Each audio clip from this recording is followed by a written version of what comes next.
All right, fellow dungeon masters. Let's dive into something I think we can all relate to. Prepping for D&D. I mean, how do you prep for a really awesome session when, real life is just hitting you with, everything all at once? Well, today, we are going to loot running the game, a dungeon master's guide for some time management strategies. Those of us who are busy DMs, I think, will find this really useful. You know what's really interesting about this guide? They break down prep time into like these manageable chunks, almost like you're, choosing your own adventure, but for prepping, based on how much time you actually have. Oh, I'm all about choosing adventure. So let's break this down. Right out of the gate, the book starts with this 1 hour rule. It basically says to estimate your session length by assuming each encounter is going to take like a full hour. Does that actually work, though? Right. I mean, some of my encounters are super quick, especially if my players are like, let's talk it out. Yeah, you're right. Not every encounter is going to be like this edge of your seat thing that goes a full 60 minutes. It's more like a guideline, a starting point. Okay. To help you plan the rough outline of your session. Almost like how you budget your time. Like if you were going to bake a cake, you wouldn't just jump right in. Right. You'd think about, how long each of the steps are going to take. Right. So think of it like prep time is gathering all your ingredients. The session itself is the actual baking. And then the wrap up is like decorating at the end. Okay. I can see how that makes sense. Yeah. So let's say I only have like 1 hour to prep. Like that's all I've got. Yeah. What are the must-do things to still run a really good session? Well, according to the guide, you got to focus on what it calls definite encounters. Okay. These are like the core plot points, the ones that just absolutely have to happen for the story to move forward. Those you got to know inside and out, monster stats, any special rules. That way, even if your players throw you a curveball, you've got like a solid foundation. That makes sense. But if I'm just focusing on those key encounters, wouldn't it be kind of basic? Not at all. This is where things get interesting. This is where the book suggests tailoring those encounters to your players, like what motivates them individually. Wow. Think about it. If you've got one player who just loves to role play, can you work in some negotiation? If another player is all about combat tactics, make sure that the environment, lets them use those skills. It's all about making sure everybody's engaged, even when you don't have a lot of time. Oh, I like that. So even with just an hour, you can still make it personalized. I didn't really think about it that way before. And don't forget the power of a good NPC. Even if you only have an hour, you can still whip up some really memorable characters. Right. The guide suggests giving each important NPC a unique quirk. Like something that's easy for you to role play, but also something that will stick with your players even after the session is over. That's a great tip because I have a player who just loves a good backstory. So how do I tie those quirks into something more meaningful for that player? Absolutely. So let's say you have an innkeeper with a nervous habit of tapping his ring. Okay. You could hint that maybe that ring is a family heirloom and it's connected to some local legend. Now you've planted the seed for a potential side quest and it all came from that little quirk. Oh, I like where you're going with this. Okay, so we've squeezed all the awesomeness we can out of 1 hour of prep time. Yeah. Now what if I've got 2 hours? What do I get to unlock With that? hours, huh? Now we're talking. So now that you've got a little bit more time, we can start fleshing out those possible encounters. The ones that might happen, depending on what your players decide to do. So instead of railroading them down one specific path, I can start adding in some side roads and detours. Yeah, exactly. It's like you're creating one of those choose your own adventure books. You're not telling them what to do every step of the way. You're just giving them a framework with multiple possibilities. Okay, I like it. So let's say my players are exploring a spooky forest and I've got my definite encounter, like a creepy abandoned cabin or something. But with 2 hours, what kind of possible encounters could I add in to make that forest feel more dynamic and alive? Well, think about the environment. What kind of natural hazards could there be? Maybe there's a rickety bridge over a chasm. Oh. Or a hidden grove with poisonous plants. Or even just a random encounter with, a territorial owl bear. An owl bear. Oh, that's classic. Oh, yeah. Even tie that owl bear to a local legend, like it's guarding some kind of lost treasure or a magical artifact. See, you're already thinking like a master planner. And don't forget those improvisational aids that we talked about before. 2 hours is a really good time to start fleshing those out. Ah, yes, the mysterious improvisational aids. Can we talk about those a little bit more? What are we actually talking about? Think of them like your DM cheat sheet. You could have some random encounter tables lists of NPC names and quirks. You could even have a deck of cards with different plot hooks written on them. Okay. These tools, they really help you think on your feet when your players inevitably, go off script. Okay, that makes sense. So instead of me trying to scramble to come up with something, I can just pull out my trusty encounter table and roll for a surprise. Exactly. And you can even personalize those tables to fit your specific campaign setting. So instead of generic bandits, maybe your encounter table includes, strange creatures that are unique to your world. Or maybe there are rumors of a secret society operating in the shadows. Oh, this is brilliant. Yeah. Okay, I'm feeling a lot more prepared already, and we haven't even hit the 3-hour mark yet. So what kind of DM wizardry awaits us at that level? Well, with 3 hours, we're not just reacting to player choices, we're starting to anticipate them. It's like playing chess, You're thinking several moves ahead. So I'm not just planning encounters. I'm thinking about how those encounters actually connect to my players' backstories, their goals, the things that they really want. Exactly. With this much prep time, you can weave those individual player motivations even deeper into the session.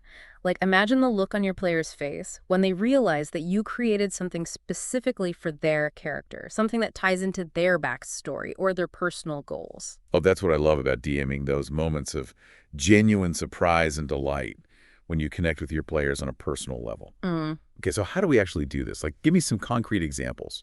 So let's say one of your players is playing a rogue who's searching for a lost family heirloom.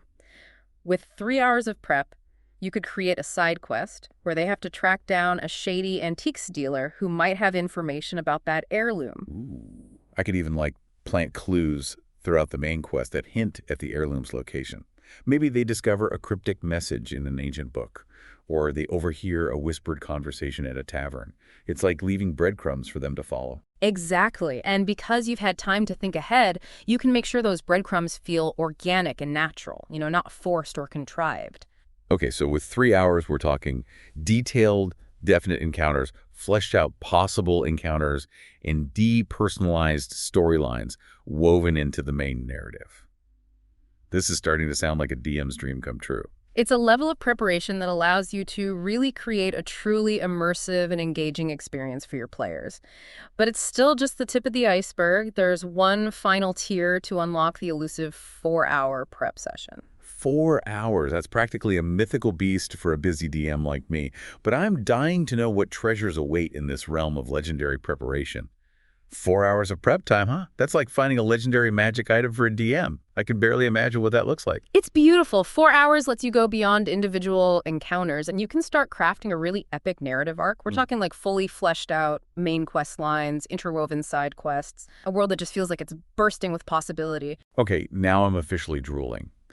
But with all this prep, wouldn't the game feel kind of scripted? Like, am I railroading my players down a path? That's where like the real art of DMing comes in. Even with 4 hours, you're not writing a novel you know. Right. You're creating a dynamic playground for your players to explore.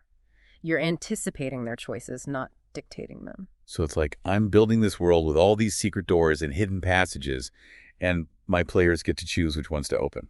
Exactly. So let's say your main quest is about like retrieving a stolen artifact, right? With 4 hours, you can seed clues about multiple factions that are all trying to get control of that artifact, each with their own motivations and agendas. So your players get to choose who they ally with, who they betray, and ultimately how the whole story unfolds. That sounds amazing. Yeah. But I'm curious, with all that, how do you keep track of everything? Just seems like it would be really easy to get lost in the details. Yeah, that's a valid concern. The key is organization. Yeah. I personally use a system of color-coded note cards to keep track of different plot threads, NPCs, key locations. It's like having a visual map of the whole story right in front of me. Oh, yeah, I could see that. Or even using a mind map or a flowchart to visualize how everything connects. It's all about finding what works for you. Exactly. And don't be afraid to go digital either. There are so many apps and websites designed specifically for DM prep. Some even let you create interactive maps and track your player's progress as you're playing. Wow, technology really is a DM's best friend these days. So we've covered the 1 hour, the 2 hour, the 3 hour, and even the mythical 4-hour prep session. But let's be real. Sometimes life hits you with a critical hit and you find yourself with 0 prep time. What then? 0 prep. Don't panic. This is where those improv skills that we talked about earlier come in. Remember, improvisation isn't about just completely winging it, It's about having a toolkit you can draw on. So it's less about knowing exactly what's going to happen and more about being ready to just roll with whatever happens. Exactly. It's like you're a seasoned adventurer and you've packed your backpack with all the essentials. A map, a healing potion, a rope, a grappling hook. Wait, a grappling hook? Is that really an essential for every DM?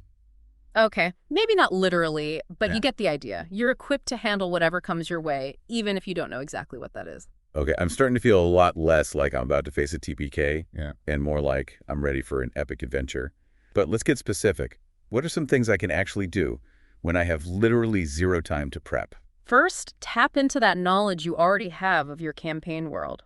What locations, NPCs, or plot threads could you weave into tonight's session?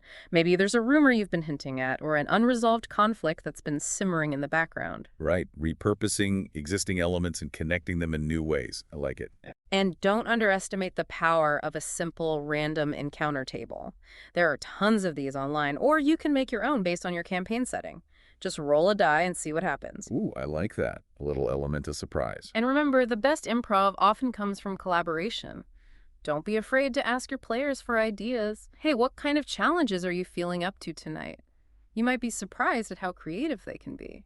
This is starting to feel a lot less intimidating. It's like we've gone from panicked scrambling to strategic improvisation. And that's the key takeaway here. Whether you have 4 hours or 4 minutes, you have the power to create a memorable D&D experience.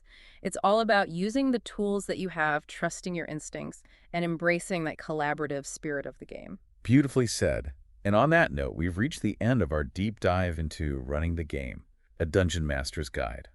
We explored a range of prep strategies, from meticulously structured plans to on-the-fly improvisation, proving that no matter how busy your schedule is, you can run a game that's both engaging and fun. And remember, being a dungeon master is about more than just rolling dice and describing monsters. It's about creating a world where your players can tell their stories, forge their legends, and experience the magic of shared storytelling. And sometimes the most magical moments happen when we least expect them. So go forth, fellow DMs, armed with your newfound knowledge and a spirit of adventure. May your dice rolls be ever in your favor, and may your games be filled with laughter, epic tales, and those unforgettable moments that make D&D the greatest game in the world.